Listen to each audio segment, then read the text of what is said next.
¿Cómo están? Lo que les hemos prometido. Bienvenidos a NT 593, capítulo especial. Este episodio es justamente un poco de emociones, un poco de psicología. Jaime, tuve que llamar a una amiga que me la presentaste para que nos analice a ti y a mí. ¿Qué opinas de este episodio especial que vamos a hacer el día de hoy? Bueno, Edgar, imagínate que la carga emocional de todos los gerentes, de los CEOs, de los líderes empresariales es enorme, ¿no? Entonces, imagínate un CEO, un gerente o un líder empresarial que tenga que descargar todo lo que realmente tiene a nivel emocional por todas las cargas de financiamiento, pagar nómina, marketing, todos los entornos de negocios que en América Latina son difíciles. Y de repente que descargue de forma negativa esto a su equipo, a su gente, a la misma empresa, creando lo que se llaman estos ambientes empresariales un poco tóxicos, que lamentablemente yo te diría que son más comunes de lo que realmente quisiéramos que sucedan.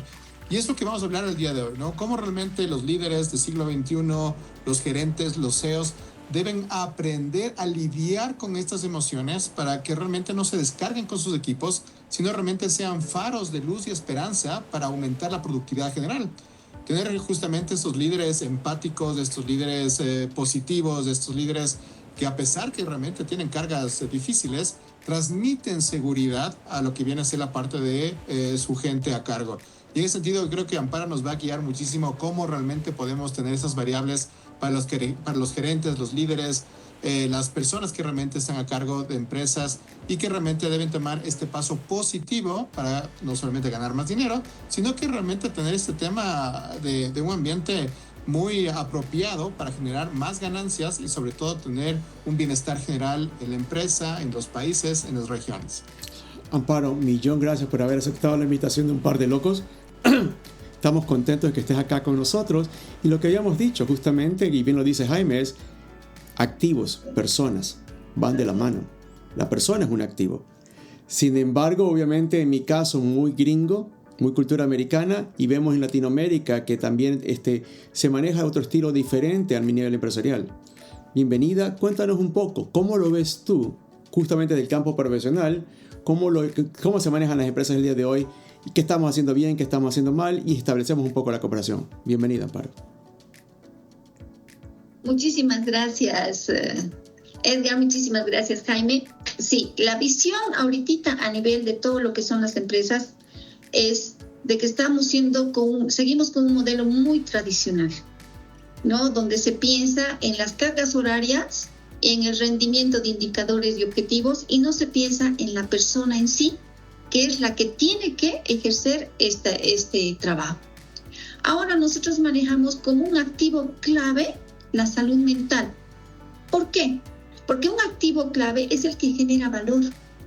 ¿Qué significa? Que si la persona, el CEO, el líder, el director, el que está siendo la parte que maneja la empresa en sí, tiene que estar bien a nivel psicológico, tiene que estar bien a nivel emocional y tiene que aprender a manejar las situaciones de la forma más objetiva. ¿Y cómo se hace esto? Es trabajando sobre sí mismo. Porque si tenemos un problema a nivel de familia, tenemos un problema a nivel cultural, porque nuestra cultura es extremadamente jerárquica de poder, donde hay un sometimiento del inferior. Entonces, y como nosotros a veces pensamos que no estamos cumpliendo como se debe, entonces nuestro cerebro empieza a dispararse, empieza a estresarse y nuestro cuerpo también sufre. Y no estamos tomando en cuenta sobre esas situaciones. Y vamos a poder conversar con algo que usualmente hablamos, ¿no ves? Solamente lo comentamos. Hay el síndrome de burnout, hay el síndrome del impostor. Les cuento que casi siempre vienen juntos en estas situaciones. Y vamos a ir viendo ahorita de una forma más específica. Pero más que nada lo que queremos es que todos trabajemos primero de forma personal. Yo estoy bien, todo mi alrededor va a estar bien. Gracias, Edgar. Gracias, Jaime. Es muy interesante porque obviamente creo que siempre es una jerarquía, como bien lo mencionas. Tienes el jefe y el resto tiene que obedecer. Sin embargo, y hay casos y casos, dependiendo si es cultura americana, europea o latina. Jaime, en tu caso, justamente tú y yo tenemos que manejar o estudiantes, y obviamente el poder jerárquico en ese momento es completamente determinado. En el tema empresarial, que también tú y yo estamos metidos con nuestros propios negocios, tenemos empleados que dependen de nosotros, y en tu caso y el mío, le estamos tratando de enseñar lo que debería pasar del futuro en el presente de hoy, con lo cual hay mucha incertidumbre. Cuéntanos un poco, ¿qué has vivido? ¿Qué has sentido? ¿Cómo te ha tocado poder manejar dos cosas completamente diferentes? Bueno, yo te diría que los ambientes laborales donde realmente he tenido la oportunidad de colaborar de forma muy positiva son estos ambientes que, si bien no rompen un verticalismo propio de la cultura latinoamericana, realmente generan confianza, ¿no? Esta alternativa que yo digo es cuando tú estás en un avión y regresas a ver a la azafata que está súper contenta, feliz, en una turbulencia, sabes que no va a pasar nada, pero si le regresas a ver a la azafata y realmente está con una cara de desesperación, sabes que algo está pasando. Lo mismo ocurre realmente en los ambientes laborales, ¿no? Si ves a un jefe enfadado, si ves realmente un jefe prepotente, si ves realmente un jefe que está un poco descontrolado, te genera mucha desconfianza, y en ese sentido te diría que en lugar de generar una productividad general positiva, realmente lo que haces es que las personas de tu cargo comiencen realmente a buscar plan B, plan C y plan D. Y en ese sentido realmente pierde realmente la empresa muchísimo, porque realmente el costo de reemplazar a una persona en general es bastante amplio, muy costoso. Yo diría que, no sé si se puede llamar el síndrome de la azafata, ¿verdad? Pero realmente este es un tema realmente muy, muy importante tomar en cuenta. Esta tranquilidad que realmente, o esta vibra positiva que realmente la persona que está a cargo de equipos pues debe transmitir. Y esto no quiere decir que tampoco se enfade, ¿no? Hay momentos que realmente hay que hacer correcciones importantes, pero no tener realmente este descontrol que lamentablemente, vuelvo a decir, es común en Latinoamérica. Por otro lado, también he tenido estos ambientes de negocio donde realmente líderes empresariales, líderes realmente de equipos, líderes gubernamentales, más bien son vistos como personas fuertes, rudas, de verdad, dicen tienen pantalones. Yo realmente pienso que estas personas, si bien son admiradas por parte de nuestras comunidades, yo los veo ya en siglo XXI como una forma caricaturesca de realmente tener un gerente o un líder. Y ahí más bien creo que Amparo nos puede guiar un poco de que quizá las empresas y quizá los países están viviendo en este tema que se llama Dunning-Kruger, ¿verdad? Que personas que no tienen realmente buenas capacidades ni humanas ni empresariales tienen la confianza, ¿verdad?, para demostrarse y quizá llegar a momentos de liderazgo. Me gusta mucho este tema de este libro fantástico que ganó el Premio Nobel de Economía, que es un psicólogo, y por eso los economistas no le quieren, ¿verdad?, que es Kahneman, y dice que 1 de cada 2 CEOs realmente no es bueno, sino que realmente llegó a ser CEO por algún tema de la vida, las variables, los contactos. Entonces imagínate, Edgar, lo importante tener 1 de cada 2 que realmente sea más persona que profesional, porque eso a la final da buenos réditos y buenos frutos a nivel económico. Pongámosle un poco de contexto, porque obviamente creo que en este caso como tal aún se está aprendiendo mucho a nivel general. Los estudios están pasando y creo que con el tema de inteligencia artificial es una mezcla de más fácil, más difícil, más información, pero creo yo que para que los que nos están viendo, si pusiéramos algunos ejemplos de algunos líderes resaltando este tipo de diferentes características que hemos mencionado, creo que todos podrían decir, sí, ese soy yo, a lo mejor esto tengo que hacer, o esto estoy haciendo bien o estoy haciendo mal.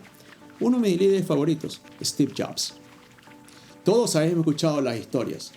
Puertas adentro, por el amor de Dios, todo el mundo salía corriendo en una reunión. Se llamaba a una reunión y los metía a todos salían corriendo porque el tipo se volvía completamente una persona dictatorial. Sin embargo, de cara al mercado, es el vendedor más espectacular que siempre ha habido. Explicar cosas raras, algunas formas de la manera más sencillas y cómo manejó a la empresa para que transformó todo lo que estamos viviendo el día a día. Entonces usamos ese primer ejemplo, Amparo, si te parece. Puertas adentro, con sus dirigidos, hacía lo que tenía que hacer y luego para el resto del mundo mostraba lo que tenía que también podía pasar. ¿Cómo lo calificarías? ¿Qué está bueno, qué estaba malo, por qué cada cosa? Excelente ejemplo. Acabas de decir algo muy claro y cómo repercute en el cuerpo. Puertas adentro, él era muy jerárquico, ¿no? Directamente yo tengo el poder, yo tengo la sabiduría, yo tengo el control. Ustedes, en cierta forma, obedecen. Sale afuera y es un hombre totalmente empático. Explica de una forma muy fácil las cosas. Y este hombre ha enfermado. Entonces, y ha muerto por una enfermedad autoinmune. Entonces, ¿qué significa eso? Que es lo que hemos hablado al principio. Eso es el problema de la muerte silenciosa. Cuando en una empresa hay mucho silencio, hay que tomar atención. Cuando en una empresa las personas, como en la escuela, ¿no ve? ¿Quién sabe 2 más 2? Y los niños levantan su mano, ¿no ve? Cuando son chiquitos, aunque digan 3, ¿no ve? Estás en básico, como tú dices, pregunta a la profesora, y si la profesora les da confianza, todo el niño levanta. Y dice, ¿cuánto es 2 más 2? 1. Auméntale 3, ¿y cuánto sería? Y el otro dice 4. Muy bien, entonces en ningún momento menosprecia a uno, ni lo supervaloriza al otro. Así que hay una complementariedad, lo que no había en estas situaciones. Entonces, si en la empresa no hay opinión, aunque la empresa para afuera parezca excelente, productiva, y la persona que está manejando esto entra en una situación conflictiva de salud, significa que mentalmente estaba ejerciendo el doble de esfuerzo. Ahí hablamos sobre el síndrome de burnout, que nosotros pensamos que te cansas, te desgastas y no quieres hacer nada. No, no es así. Cuando la exigencia es demasiada, automáticamente el cuerpo se hiperactiva para seguir funcionando, pero el cerebro ya no es el mismo. Y el cuerpo empieza a sufrir. Así que este tipo de productividad es momentánea. Totalmente momentánea. Puede que se vea, por eso es el detalle cuando estábamos hablando hace un momento, cuando les dije, ¿no ven? El síndrome de burnout o el síndrome del impostor es motivador o es destructor. Para los que están aquí en la cabeza, es motivador, porque Steve Jobs estaba siendo realmente productivo y se veía, en sí, se magnificaba la situación. Pero ¿quién ha sufrido? Al final, ¿quién ha quedado? Entonces ahí también nosotros tenemos que empezar a identificar, para tener una salud mental equilibrada, es que el CEO no es la empresa. Confundimos y de pronto se fusionan los dos y el CEO se identifica como la empresa. Entonces no está bien. Se tiene que equilibrar, porque el que va a sufrir al final es el CEO, porque los demás van a tratar de mejorar la situación, van a empezar a tener otro tipo de convivencia y van a ponerle límite y se van a empezar a alejar. Sí van a ser productivos como quieren, pero no van a ser innovadores ni creativos para mejorar la empresa, más de lo que ya está. Creo que ella menciona algo interesante, porque justamente va ligado al cómo una empresa estos días, los resultados financieros son importantes, como empresa y por los accionistas. Pero creo que lo más importante de una empresa en estos días es cómo una empresa, para mantenerse en el tiempo, cambia el estilo de vida de sus potenciales clientes y del mercado. Entonces, Jaime, de tu lado, del punto de vista académico, una empresa que se sostiene en el tiempo, ¿cómo lo ves? ¿Qué dicen los estudios? ¿Qué es lo que más o menos académicamente propone y que debería hacerse desde el punto de vista del liderazgo de una empresa? Yo te diría que hay que buscar siempre equilibrios y me gusta mucho lo que dice Amparo y lo que tú comentas de Steve Jobs. Imagínate si Steve Jobs hubiera bajado un poco las barreras humanas, ¿verdad? Quizá no hubiera tenido realmente un desenlace humano de enfermedad que realmente tuvo al final. Quizá aún seguiría vivo y aún seguiría produciendo. Entonces yo te diría que realmente hay que buscar estos equilibrios importantes para primero autoayudarse, ¿verdad? Cuando también estás en el avión, lo primero que te dicen es póngase primero la máscara usted y después póngale justamente a la persona al lado o ayude a alguien, ¿no? Primero sálvese usted. Entonces yo creo que también los gerentes, los CEOs, los líderes empresariales realmente están sufriendo de esto, ¿no? O sea, realmente es la soledad del poder lo que también ayuda realmente a que estas enfermedades realmente vayan creciendo porque tu cuerpo está muy sensible, etcétera. Y eso realmente transmite también a las personas. Y en ese sentido realmente llegas a tener una consolidación de poca innovación, de poco crecimiento, porque toda la responsabilidad está realmente en la cabeza. Creo que a algunos CEOs sí les gusta eso. Lamentablemente sí les encanta realmente tener este peso, y realmente hay una frase que yo la odio, que lo he escuchado de muchos temas de empresariales que te dicen: no te pago para pensar, sino para hacer, así de forma tan grosera como la que te estoy comentando. Sí. Pero en ese sentido te diría que ahí pierde la empresa, ahí pierde realmente el entorno de negocios en los países. Y es por eso quizá por qué América Latina tampoco es que está generando un montón de innovación. Yo, por ejemplo, te digo, en Ecuador a veces dicen: no, es que el gran empresario A, el gran empresario B.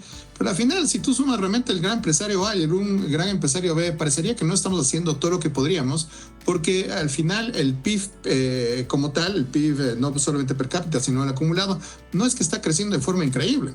Entonces, parecería que algo estamos haciendo mal, y ahí comienza justamente el factor humano, para que justamente podamos ir un paso adelante. Yo te digo que en las universidades el nuevo rol de generar estos líderes es que sean cada vez más humanos, y el ser más humano, y hay otro tema que también me topo mucho en algunos países, no quiere decir que seas débil, ¿no? Porque también te dicen: oye, lo que pasa es que esta persona es súper débil porque lo que pasa es que siempre está sonriente, o siempre está proactivo, o siempre está positivo, les ve de igual a las personas, se sienta a comer con las personas, entonces es un líder débil. No, más bien es un débil suficientemente empático que entiende que el factor productivo está en función de las personas. Un libro que me pareció fantástico leer, recomendaba, por ejemplo, que no te despiertes a las 5 de la mañana.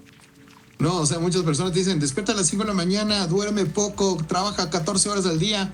En cambio, este libro te decía: no, tienes que descansar, porque realmente mientras más descansas, tu cuerpo realmente va a resistir mayor cantidad de estrés.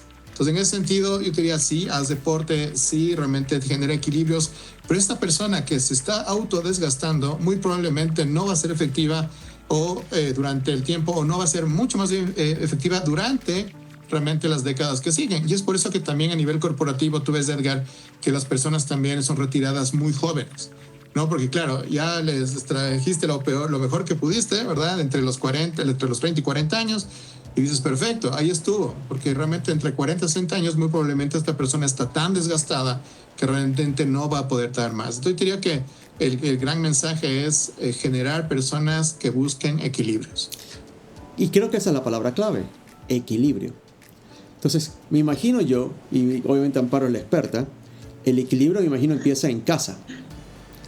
Si no sabes llevar, o justamente no tienes una buena relación de ser pareja con tu esposa y con tus hijos, hay un problema, y obviamente después querer ejercer esas diferencias en la oficina se presenta y se amplía. ¿Cómo lo ves, Amparo? Equilibrio, casa o oficina. Mira, hay algo real. Desde el punto de vista que lo estamos viendo, hay que tomar en cuenta de que el CEO, como dicen, es en tu casa, es en tu empresa, en cualquier lugar donde tú tengas el poder, tienes que ejercerlo, pero de una forma equilibrada. ¿Y cómo es el equilibrio? Es que haya un análisis reflexivo comparativo. Cuando tu mente está clara, cuando tú estás tranquilo, cuando tú estás consciente, automáticamente hay un análisis de las situaciones y empiezas: aquí hay una cosa, aquí hay otra cosa, hay un análisis reflexivo. ¿Conviene, no conviene? Te tomas el espacio de tiempo para analizarlo, reflexionarlo, compararlo, y buscas alternativas de solución. No solo una. Es decir, cuando estás tranquilo no hay una sola, porque ese es el problema. Cuando ya estás con problemas que no los puedes manejar, entonces empiezas a ser reactivo, impulsivo.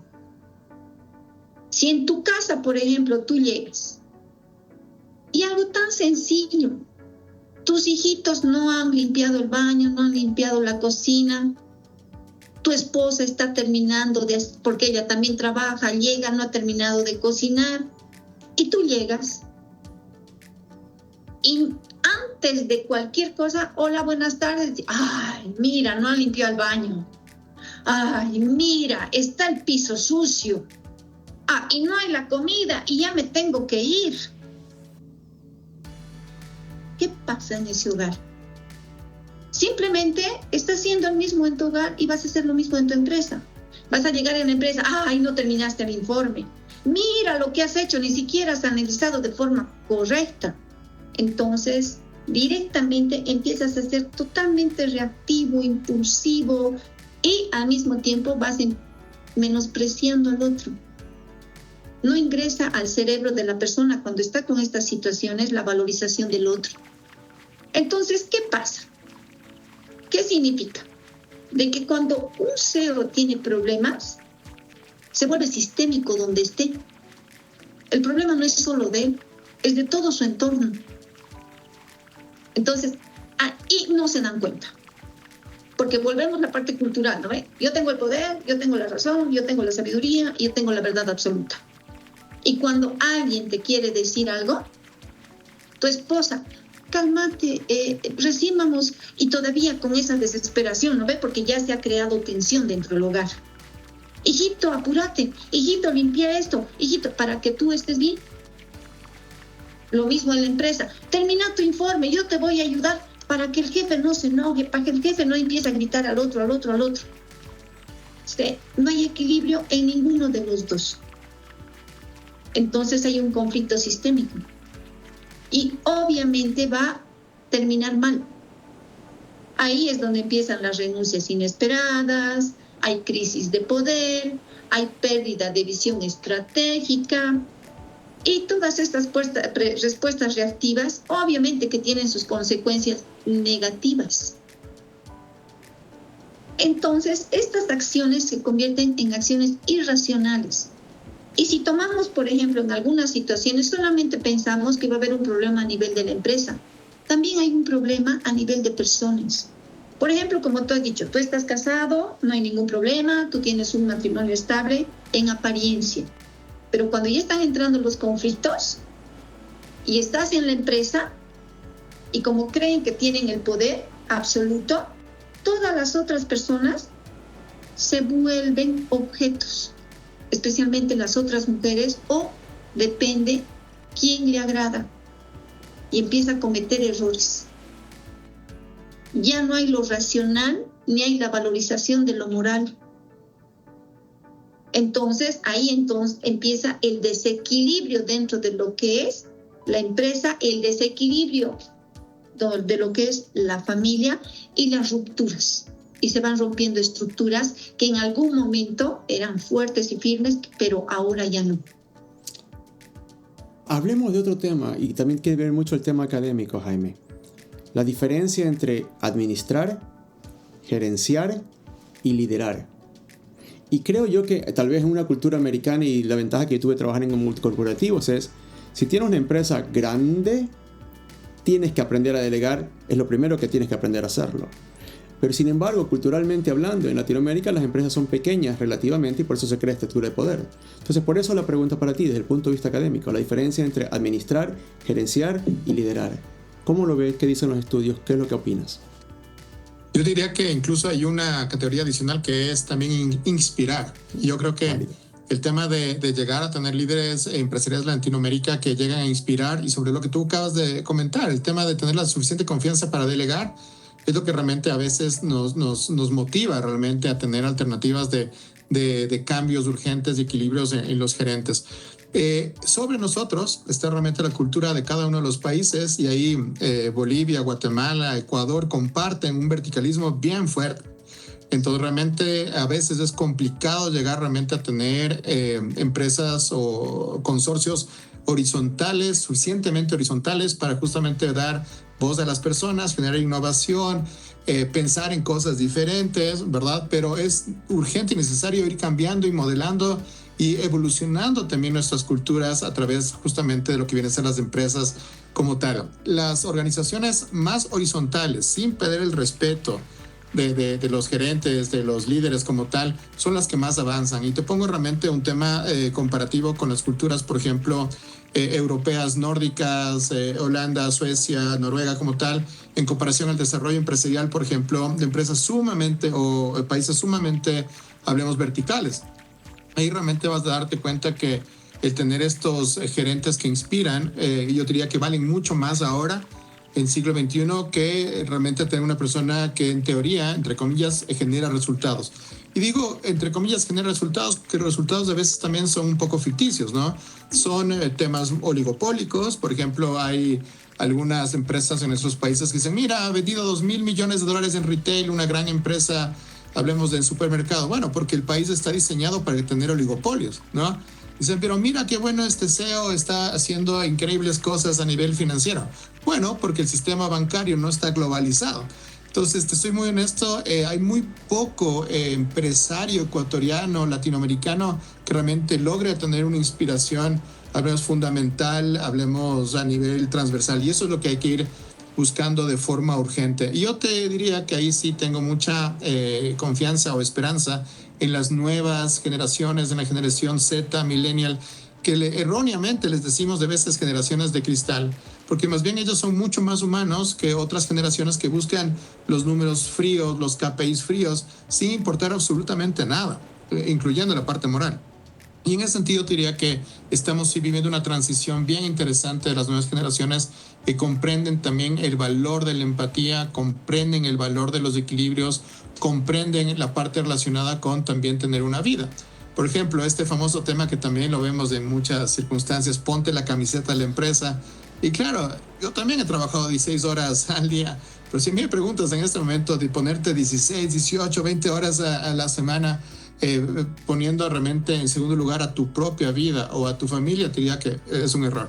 Hay suficiente tecnología, hay suficientes datos para que realmente tengamos muy buenos temas laborales en horarios adecuados, en horarios que realmente no se tengan que romper, y más aún con la explosión de inteligencia artificial. Cuando en el año 2004, cuando daba mis primeras clases, hablaba de la era del ocio y se soñaba con 20 horas laborales semana. Ahora realmente ya no es un sueño, es una realidad posible y muy viable, ¿no? Por automatización, tecnología, etc. Entonces yo diría que es urgente ir teniendo esas personas estables mentalmente, que también estén en temas de poder, en gobierno, en academia y también a nivel gerencial.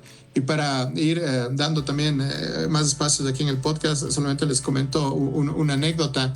La parte relacionada con explotar, ¿no? La parte realmente con explotar y mandar al pan a muchas personas, al final también llegan a tener un poco de resentimientos que se van realmente incorporando durante el tiempo. Quizá no en ese momento van a fallar los equipos, sino realmente durante el tiempo. Si tú esperas que realmente tu equipo va a tener malos resultados, se van a dar. Y eso realmente también lo veo todo el tiempo, ¿no? El gerente que dice, siempre se equivocan, siempre están haciendo cosas malas, siempre realmente tienen malos informes. Tienen lo que se llama, y seguro Amparo conoce, la parte de este tema de que todo esté bien de forma destructiva. También realmente no hace bien realmente la productividad general. Este tema de tener todo bajo control realmente no está ayudando a que la productividad general vaya adelante. Y ahí necesitamos nuevamente tener quizá metodologías y terapia para que los gerentes, los CEOs, los decanos, los profesores universitarios, los gobernantes realmente tengan más equilibrios, tengan más iniciativas de mejores resultados. Tener un negocio o gerenciar algo implica de entrada que vas a tener que lidiar con problemas. Es la verdad. Nos podemos culturalmente engañar, pero para eso justamente hay un líder que tiene que manejar todas aquellas situaciones de crisis. Entonces comencemos a aterrizar un poco, Amparo, si nos queremos tener tu ayuda. ¿Cómo un líder debería empezar su día? Independientemente de la hora. Para poder estar listo, para poder justamente entender lo que tiene que enfrentar, porque él es al final el responsable. ¿Cómo debería empezar el día? Mira, empezar el día, ¿qué significa?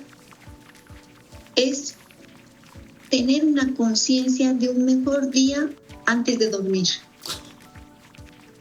para que haya un mejor día al día siguiente. Porque uno piensa que es en levantarte en la mañana, hoy es un día hermoso, hoy es un día perfecto, todo va a salir bien, qué capo que soy el mejor. No, depende también la estructura que se tiene como persona. Significa que en la noche tú tienes que planificar, tienes que entrar en un momento de meditación, hacer un poco de ejercicio, de respiración, de oxigenación cerebral, donde estés en tranquilidad, ya sea que estés con tu familia, o estés solo viviendo, eso ya depende de cada uno. Es decir, cuando llegas a tu hogar, tienes que sentirlo como tu hogar y tomarte un espacio dentro de tu casa donde tú puedas tomarte un café, una taza de café, pueden tomarse su café, sentarse, pensar en lo que ha pasado en el día sin autocriticarse, sin juzgarse y agarrar, porque algunas personas son muy metódicas, agarrar su cuaderno, su libreta y empezar a agradecer lo que le ha pasado en el día y no a enumerar los problemas que ha tenido en el día. Cuando nosotros empezamos a agradecer algo que nos ha pasado, aunque sea una sola cosa, miren, algo tan sencillo a veces es: hoy me saludó el vecino y me saludó muy contento y eso me ha hecho sentir bien. Entonces agradezco que ese vecino me haya saludado de esa forma. Entonces empiezas a tomar conciencia de que hay cosas buenas para ti. Entonces duermes tranquilo. ¿Has anotado? Puedes anotar lo que al día siguiente te corresponde hacer, pero de forma proactiva, sin crítica. Mañana tengo que revisar los informes de Ángela y de Roberto. No estás poniendo, ay, seguro que los informes van a estar. No, tengo que revisar y estos puntos, los puntos que tienes que hacer. Ser muy básico y concreto. Eso te va a permitir dormir bien y al día siguiente ya vas a empezar un día tranquilo. Te levantas, respiras. Si tienes alguna creencia, porque esa parte de la espiritualidad es muy importante. La parte física, psicológica, espiritual, familiar, todo eso influye. Volvemos al agradecimiento. Agradecer por ese hermoso día que tienes de una forma tranquila, hacer ejercicios de respiración, de oxigenación, tomarte unos 5 minutos nuevamente para entrar en contacto con ese día, levantarte temprano para que sí puedas alcanzar todos los horarios que te corresponden hacer y con lo que tengas que lidiar. Al levantarte de esa forma y creer, en primer lugar, de que tú te has levantado bien, que estás bien y que tu empresa, los trabajadores que están contigo, que todo va a funcionar de forma efectiva, tranquila, tú ya vas predispuesto. Sonríe, mírate al espejo, sonríe en el espejo, porque al sonreír toda la parte tensional de la cara se destensiona, es increíble. Y le das una información a tu cerebro de que estás bien. A ver, ahorita, por ejemplo, si ustedes sonríen con todos sus dientes, mostrando, sintiéndose bien, automáticamente el cerebro dice, ay, estamos bien, no habíamos estado mal. Respiras, oxigenas tu cerebro, entonces vas predisponiendo al cuerpo, a la mente, a que todo va a salir bien. Y que si pasa algo, tú vas a poder mejorarlo con la ayuda de los demás. Pero hay algo que quiero más o menos compartir con ustedes, que hemos hablado de cómo tiene que empezar la mañana, ¿cierto? Esa es una de las partes, dependiendo de la persona, cómo es. Porque querer que una persona totalmente rígida, solamente con un tips de decirle, agradece, va a decir, está loca, estos están locos. ¿Por qué? Porque sus mismas creencias, su misma educación, su misma forma de haber crecido en este mundo, no sabemos cómo es su familia, automáticamente tiene muchos límites cerebrales que no le permite abrirse hacia las nuevas cosas. Como decía Jaime en algún momento, hay tantas cosas, pero nosotros ahora, esta época, ponemos límite y decimos, no es así, mentira. Peor con lo de la inteligencia. Si no, eso no es verdad. Tengo ahorita un paciente que me dice que es mentira lo de la inteligencia artificial, que eso es control mental, no sé de dónde ha sacado, pero que es diabólico. Y es una persona que está gerentando una empresa, que está trabajando, pero tiene esa creencia, tiene esa formación. Entonces es un trabajo más intenso con ellos y de más tiempo. Ahora quiero hacer más o menos, les voy a leer unos tips para que se analicen las personas que van a escuchar y si realmente les está pasando eso. Por ejemplo, cuando nosotros vamos y hay una hipervigilancia constante. Yo llego a la empresa y verifico si todo está limpio, si todo está ordenado, si todo está en su lugar, si han llegado temprano, si ya está todo terminado. Y me angustia de que no esté. Entonces llego con ese pensamiento y hasta me anoto de cada uno qué es lo que voy a ir a vigilar. Vigilar. Consta. Luego, de que hay una sensación de que si yo no estoy, nada funciona. Nada. Yo no estoy, entonces no va a funcionar. Esto no sirve porque yo no estoy, entonces no hay nadie quien vigile, no hay nadie quien haga lo correcto y lo perfecto como yo. Y hay algo que dijo Jaime que tú le preguntaste al principio, el de delegar funciones. ¿Qué tanto me cuesta a mí delegar una función? Que pienso, como CEO, de que él no lo va a poder hacer. Que no sabe lo suficiente, o si lo va a hacer mal, y voy a tener que revisarlo de nuevo, porque ese es el pensamiento. Entonces prefiero hacerlo yo, y en vez de 8 horas, 12 horas, 14 horas, 20 horas, o 24 por no delegar funciones. Después, otro. Estoy muy cansada. Imagínense, voy a descansar 5 minutos y se me pasa 30 minutos. Me levanto culpable por descansar, porque se supone que todos esos minutos, todo ese tiempo que tengo es para producir y para trabajar y para que todo esto crezca. Ahora, y luego me da insomnio, me duele mi cuerpo, tengo tensionada la espalda, me duele mi manito, porque si ustedes preguntan y no lo dicen, hay muchas personas que dicen, te cuento que hay algo bien extraño, me duele mi mano, me duelen mis dedos. Si alguien tiene esta situación, vaya pensando qué es lo que está pasando. No está yendo por el buen camino, está yendo por el buen camino del equilibrio en la salud mental, porque pensamos en la mala interpretación a nivel cultural de Latinoamérica y creo que del mundo, es que él está siendo excelente en su trabajo. Vigila todo, organiza todo, él lo hace todo, no descansa, da su vida por la empresa. Entonces está catalogado como el mejor CEO. Ahora la pregunta, ¿es el mejor CEO o qué es lo que está pasando? Jaime, y sigo usándote porque obviamente tú eres nuestro académico de turno acá justamente en el podcast. Zona de confort. Se habla mucho, se piensa mucho. ¿Qué dicen los estudios? ¿Cómo lo hacemos? Y cómo un CEO debería entender su zona de confort, la de su equipo y la de su empresa. Yo creería que hay muchísimos estudios relacionados con productividad que te mencionan justamente este tema de zona de confort como tal.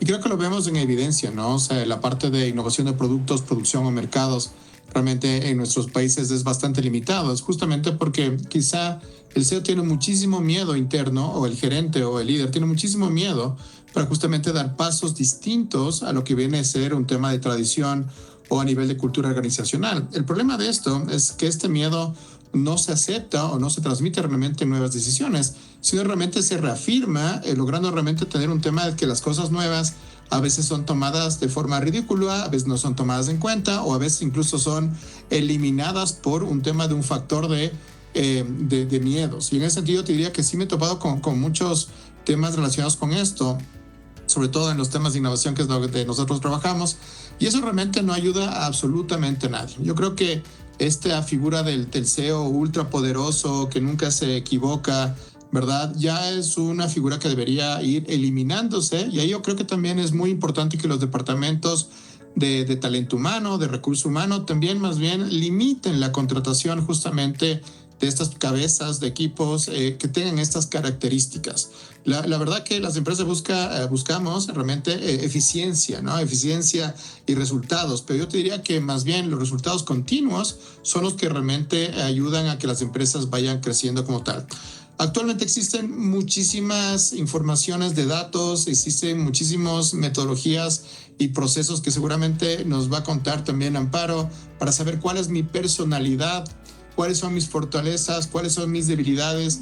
Y en ese sentido, yo diría, no sé si por primera vez en la historia, pero creo que ahora es mucho más fácil, ¿verdad?, tener estos temas de contratación, donde una persona que tiene una cierta habilidad pueda tener un match con lo que viene a ser la parte de dónde voy a trabajar.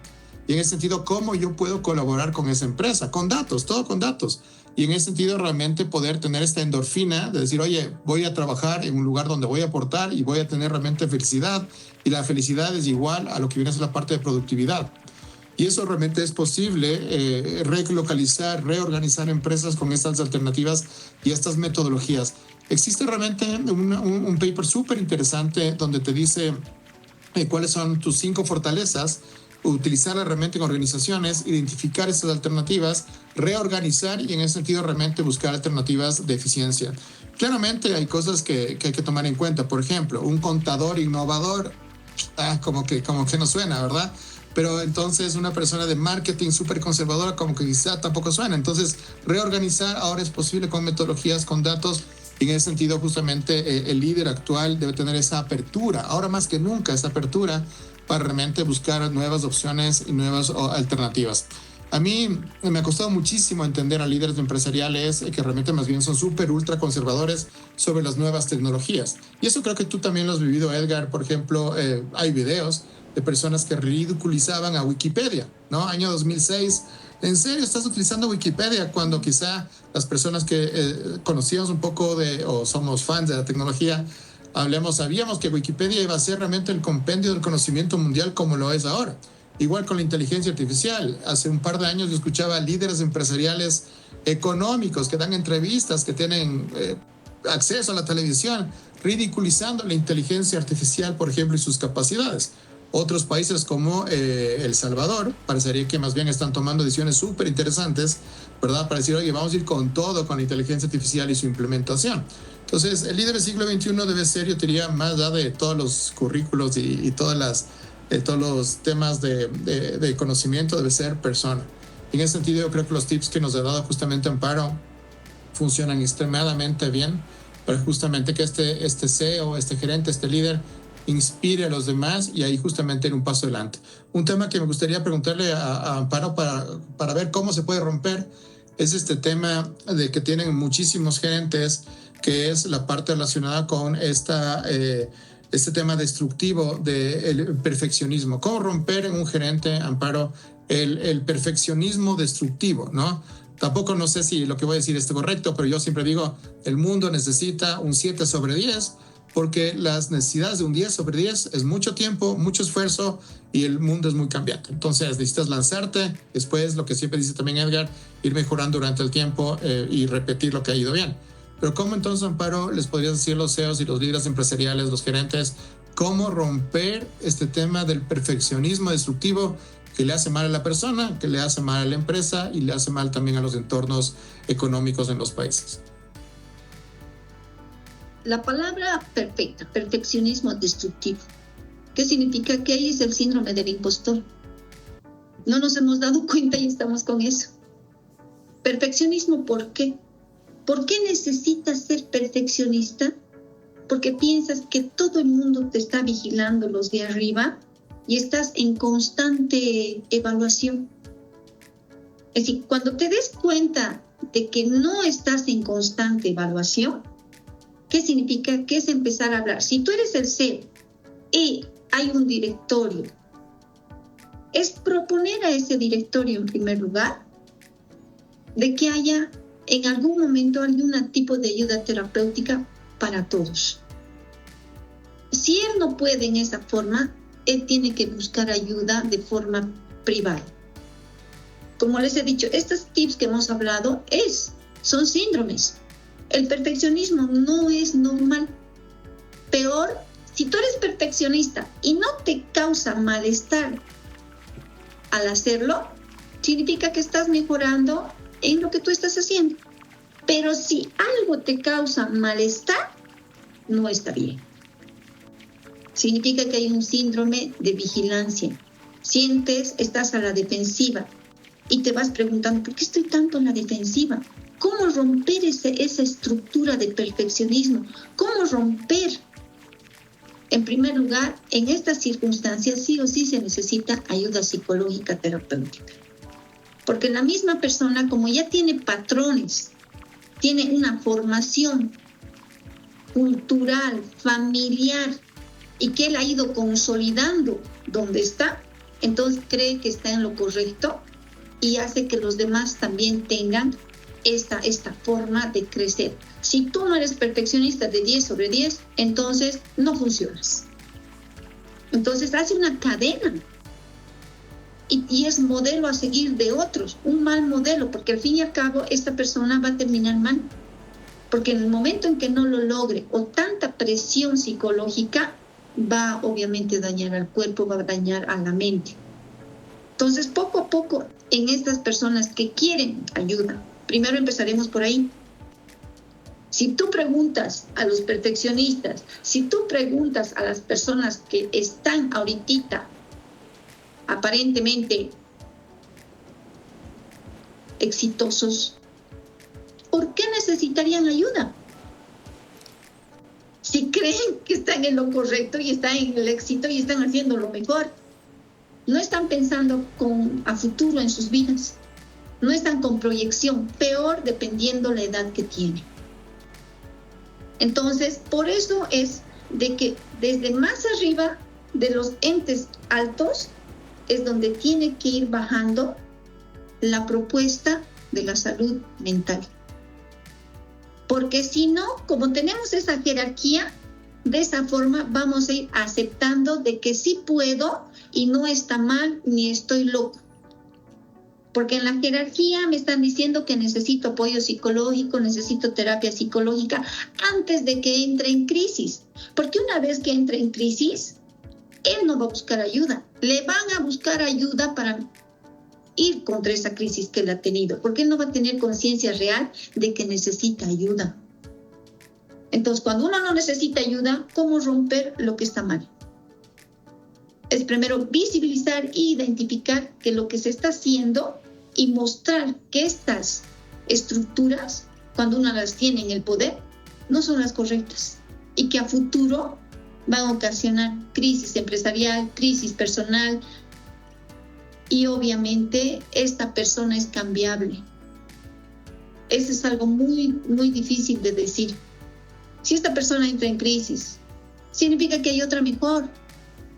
Y cuando hay con lo de la inteligencia ahora artificial, hay muchas cosas de por medio, entonces ya no hay valor sobre la persona, entonces es sustituible. Y ahí es donde las personas tenemos que empezar a tener conciencia de que primero soy yo. Yo estoy bien, todo a mi alrededor va a estar bien, pero eso es un proceso como ahorita que lo que estamos haciendo es visibilizar de que existe esta problemática en los CEOs. Y no solo en ellos, en todos nosotros que somos CEOs en algún momento o donde estemos en cualquier circunstancia. Ustedes dos acaban de mencionar una palabra que va muy ligado a lo que hemos venido hablando. Y creo que el tema cultural tiene mucho que ver para no aceptarlo. Miedos, temores. ¿Cómo lo ves tú, Amparo? ¿Por qué un CEO no quiere enfrentar esos miedos y esos temores? ¿Por qué? Mira, dependiendo cuando tú sabes a qué le tienes miedo. Culturalmente vamos creciendo porque es diferente en los hombres y es diferente en las mujeres. Los miedos son totalmente diferentes a nivel cultural. La mujer tiene más miedo al rechazo. El hombre tiene miedo a la crítica. Entonces, para el hombre, la crítica es fundamental. No puede manejar la vergüenza. Peor si es que es una vergüenza sobre su conocimiento y sobre su desenvolvimiento y productividad. Entonces, esos miedos ingresan a su cabeza inconscientes, porque también la forma en que nos dicen, ¿no ve? A ver, si se caen los hombres, y hasta ahora lo escucho a pesar de que estamos con esto de la equidad de género, igualdad de género, se cae el hombrecito, ¿qué le decimos?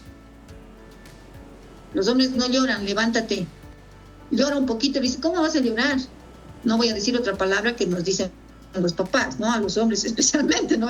Cuando los hombres lloran.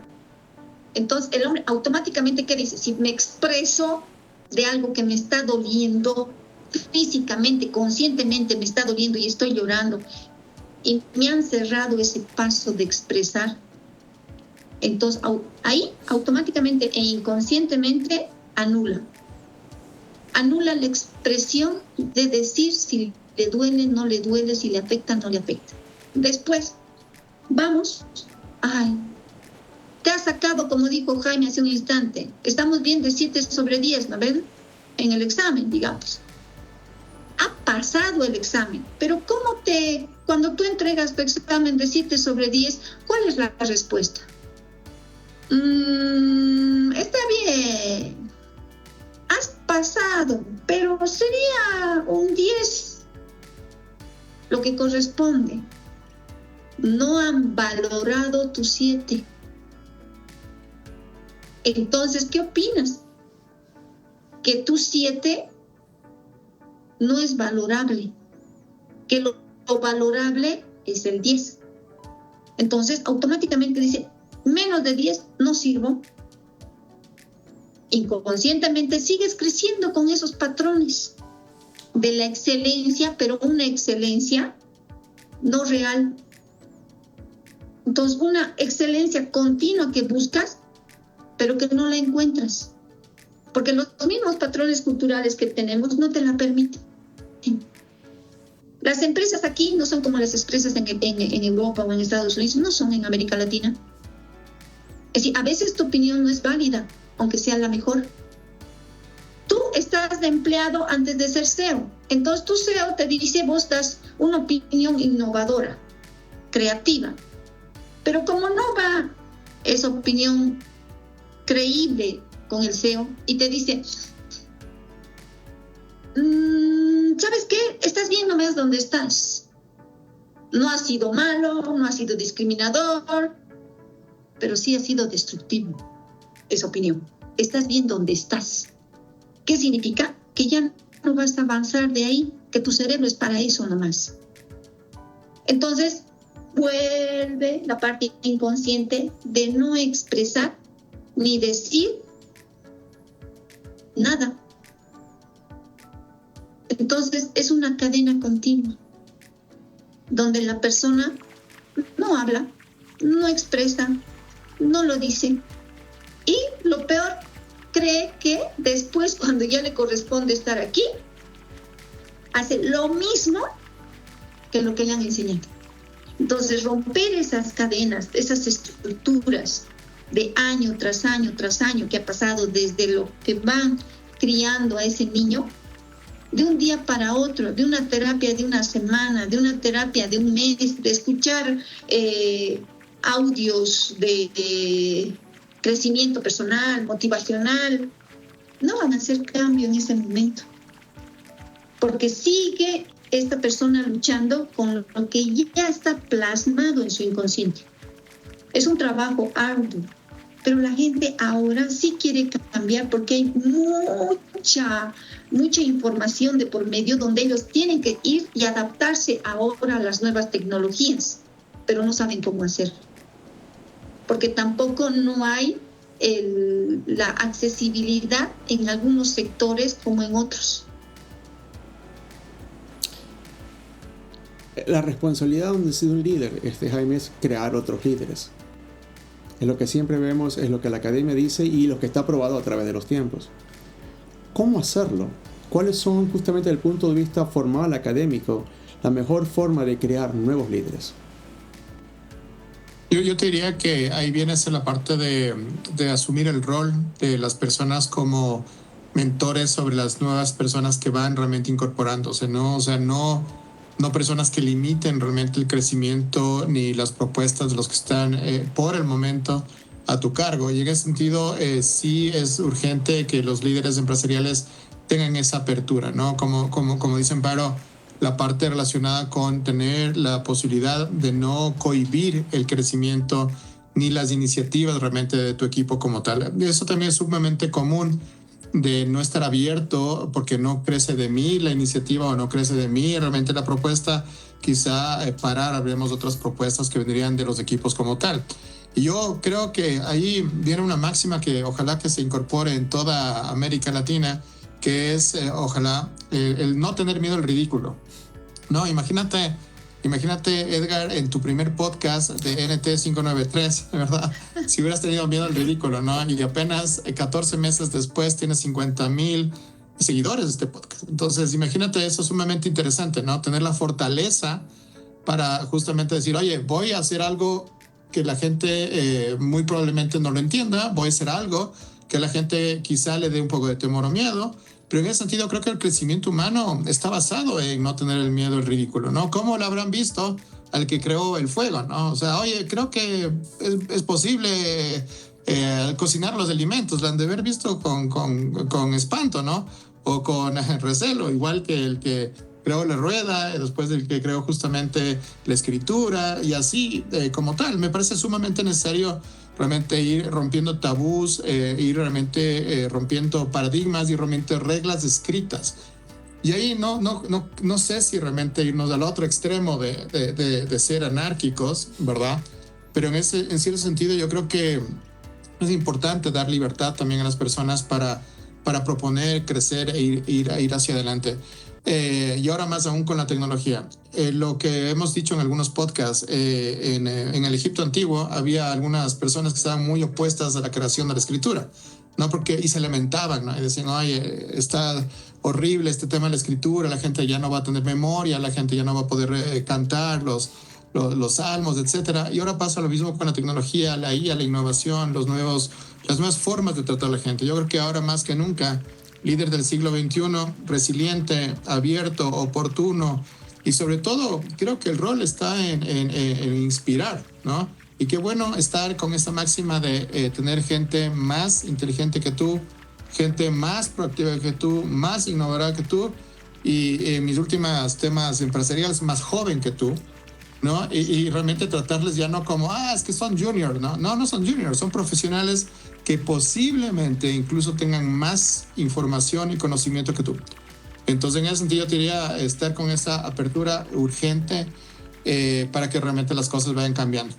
No sé si es verdad lo que voy a decir, pero Arthur C. Clarke, en una de una novela fantástica que se llama El fin de la infancia, menciona que se requieren 50 años para un cambio cultural estructural en una sociedad. Ojalá que no sea así, y más bien que los gerentes entiendan que realmente los cambios deben ser súper rápidos y súper dinámicos. Y para finalizar, creo que hay una oportunidad enorme en salud y seguridad ocupacional, que incluso hay normativa a nivel andino, no solamente en los países de forma particular, que hablan del burnout que dice Amparo. Tener justamente un tema preventivo de cómo está la salud mental de forma general en las industrias es una apuesta bien interesante y quizá de bajo coste, o sea, para lo que realmente da como profits. Imagina saber la salud mental en una industria que requiere precisión. Imagínate el número de casos de accidentes laborales que pueden reducir. ¿Cómo estará la salud mental en las personas que manejan camiones? ¿Cómo estará la salud mental en los profesores universitarios? ¿O en los gerentes de retail? ¿O en los programadores? Ese dato es sumamente necesario tenerlo cercano, porque todos los años nos sacan sangre, análisis, etcétera, para saber cómo está nuestro colesterol. También es importante conocer cómo está nuestra salud mental para tomar realmente opciones antes de que el cuerpo realmente ya asuma esto como normal y te enfermes. Y en ese sentido, más bajas laborales por salud, por enfermedad, días que realmente estás con gripe, etcétera, y peores cosas que realmente pueden suceder.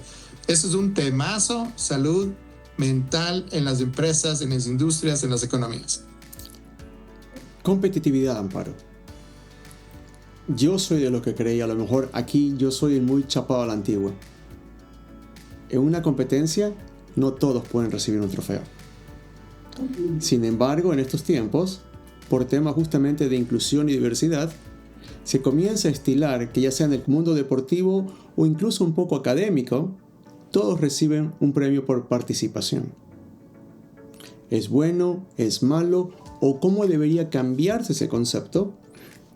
Justamente para el caso de poder que el CEO... La salud mental que bien menciona Jaime. ¿Cómo lo ves? Mira, la competitividad en cierta forma es buena. Cuando dan un premio a la participación, también es valorado. ¿Por qué? Porque incentiva a las personas a participar. ¿No ve? Porque hay muchas personas que no participan. Por ejemplo, de nosotros para que entre al gobierno, digamos, el 50% de mujeres, 50% de hombres de forma obligada. Si no hubiera eso, sería el 90% de hombres y 20% de mujeres, quizás. Pero cuando es obligado en cierta forma, hace que las otras sí o sí participen. En esto de la competitividad, si tú das un premio a la participación, está bien, porque estás incentivando a los demás a participar. Pero lo que corresponde, corresponde. Si esta persona que ganó, le corresponde la medalla de oro. La segunda, la medalla de plata. La tercera, la medalla de bronce. Lo demás, que se esfuercen para la próxima competencia. Porque eso es lo que debería ser. Y es hasta el momento, pero está mal interpretado. Por ejemplo, tú ya da miedo, digamos, llamar la atención o educar de una forma en valores por el miedo a la crítica, por todo lo que está pasando esto de la inclusión, la diversidad. Da miedo, pero las cosas son como son. El respeto es respeto. La discriminación es discriminación, el racismo es racismo, la palabra con su concepto como tal. Pero ahora en nuestra sociedad les gusta la discusión, les gusta meter una cosa, otra cosa, donde tergiversa la información real. Entonces nosotros tenemos, como ahorita, que realmente es muy valorado lo que están haciendo, es empezar a visibilizar de que sí existen situaciones donde las personas no sabían que las están pasando. Es decir, ahora una persona va a empezar a ver y va a decir, no, caramba, parece que sí, yo estoy con algo. No había sido tan normal, por eso tengo ese cansancio, por eso tengo ese malestar. Pensé que era normal estar cansado, pensé que era normal estar irritado por tanto trabajo, pensé que era normal estar estresado. Y si digamos, como tú dijiste en la competitividad, es normal estar estresado porque tengo que ser el mejor, voy a dar un examen. Es normal de que tengo que trabajar 24 horas toda esta semana, porque tengo que ser el mejor. Pero si nosotros vamos mostrando y la gente va internalizando de que no es tan normal lo que nos han hecho creer que es normal, ¿no? Entonces, tengo que pensar en mí. Si yo estoy bien, todo a mi alrededor va a estar bien. Si yo estoy con claridad mental, voy a ser más productivo. Si yo busco ayuda terapéutica, si busco ayuda, aunque sea con un amigo especial o amiga especial, para contarle con toda la confianza y desahogar lo que tengo, voy a oxigenar mejor mi cerebro para pensar con más coherencia. Entonces las personas van a ir cuestionándose. Como ahorita, todo lo que hemos hablado, la gente que va a escuchar se va a cuestionar en algún momento, como nosotros nos estamos cuestionando. Por ejemplo, ahora hay muchas cosas, como ha dicho Jaime hace un instante. Si pensaríamos en la vergüenza, en la crítica, no hubieses llegado donde has llegado. Jaime no estuviera donde está.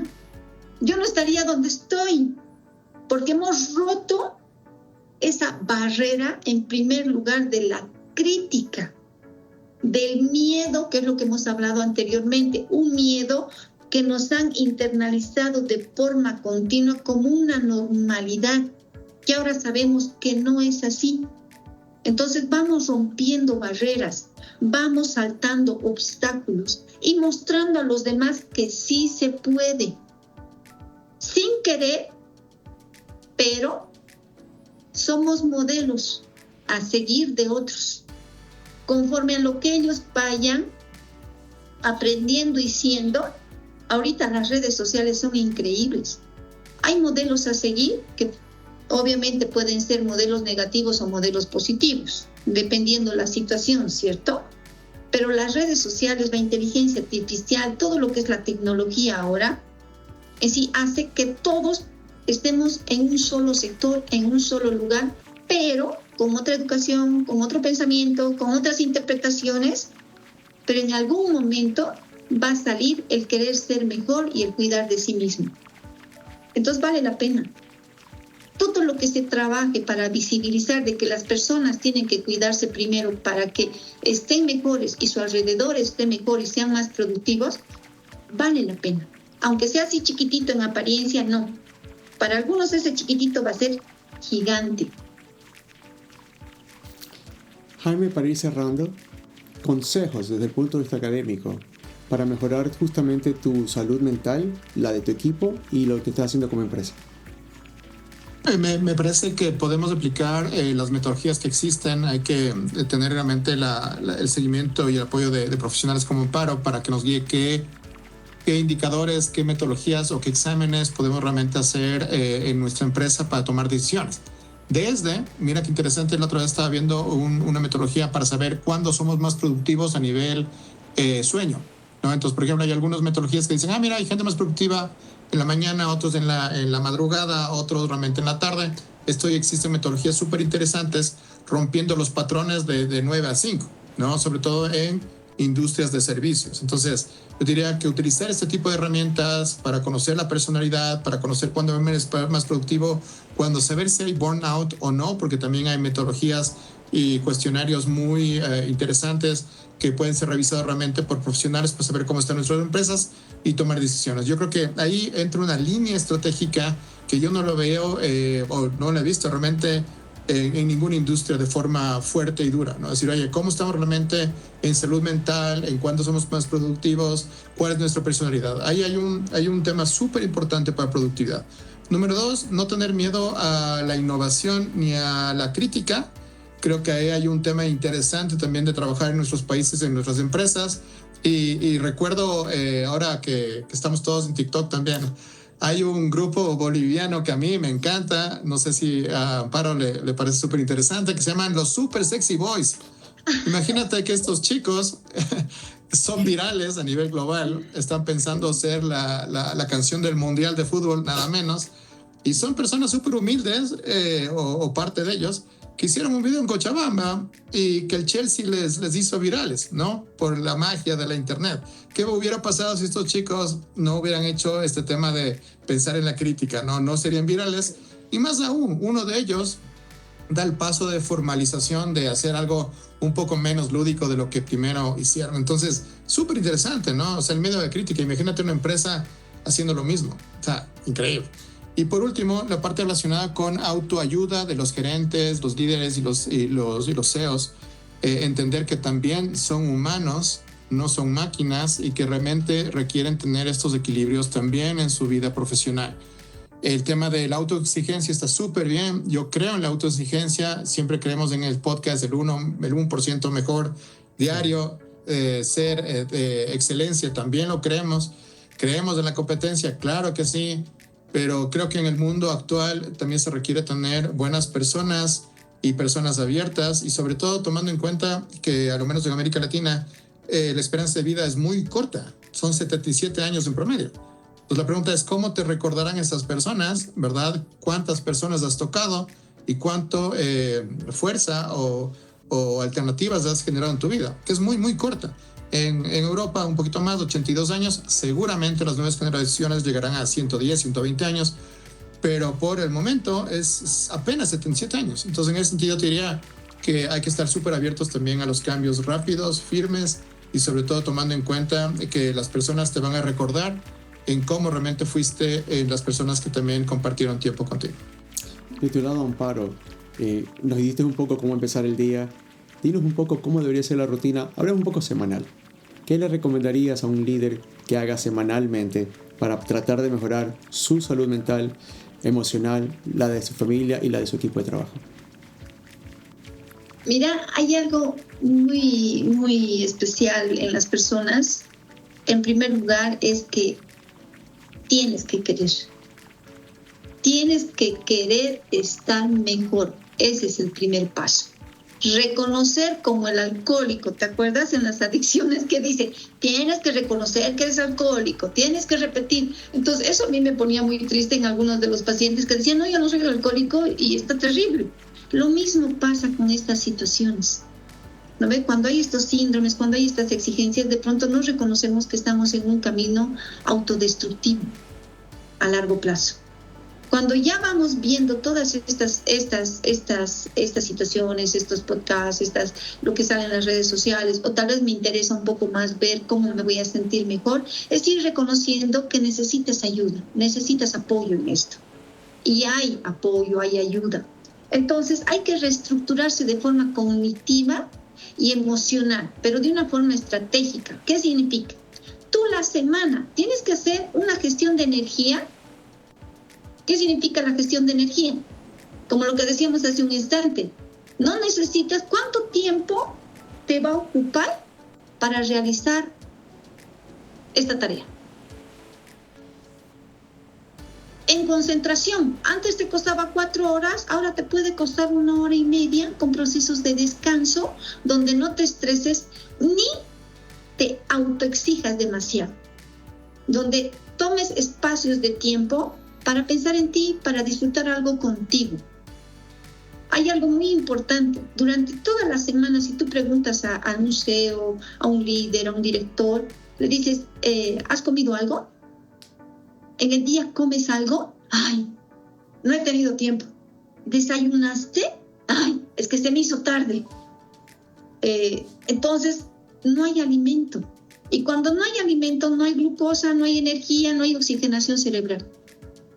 Entonces, empezamos por ahí, decirles, miren, uno está pensando en cómo te vas a portar, cómo vas a pensar, qué vas a hablar, ¿cierto? No, primero el alimento. Cuando tú desayunas, ya le has dado un golpe de energía a tu cuerpo donde va a pensar de forma objetiva y clara porque está oxigenado.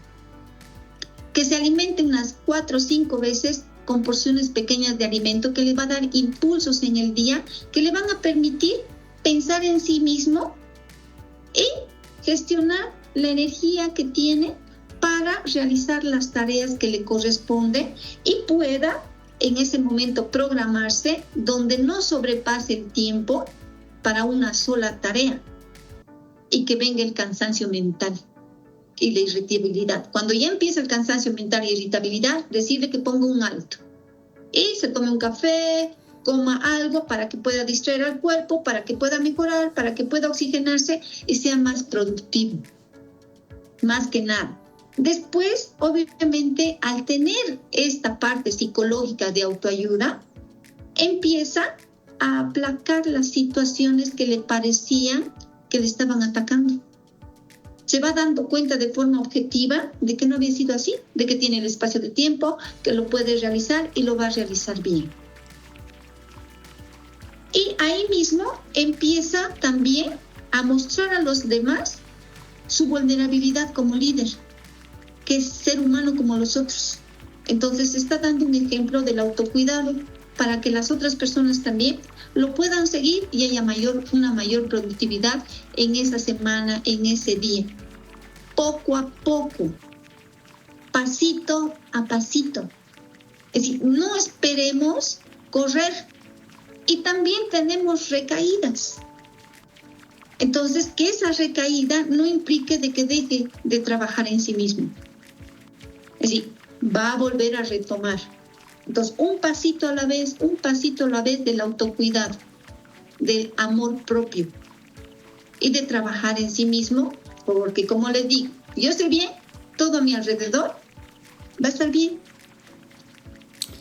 Y de mi lado algunas conclusiones, un poco basado en mi experiencia y mi mucha ignorancia en el tema psicológico, es tienes que prepararte. Si tú no te preparas justamente emocional, intelectual, académica, no vas a llegar muy lejos. Tienes que prepararte, y por eso justamente yo creo que el mensaje que justamente Amparo y Jaime nos mencionan es: trata de usar recursos que están disponibles, académicos o terapéuticos, para poder hacerlo. Segundo, lo más importante que puedes hacer como líder es pensar en tu equipo. Tú solo tienes 2 manos, 2 ojos, 2 oídos. Es muy limitado lo que tú puedes hacer. La fortaleza de tu equipo es tu primera fortaleza. Entonces procura que ellos estén de la mejor manera también emocional, psicológica, todo lo que hemos hablado. Para ti, aplica para ellos. Y tal vez el último consejo es: cree en ellos. Porque no es solamente entrenarlos, es darles las oportunidades de que crezcan y crezcan mucho más. Porque si tú eres la persona más inteligente en el cuarto de todas las personas que has contratado, tienes un problema. Porque por algo los contrataste para que estas personas hagan mucho más de lo que tú puedes hacer solo.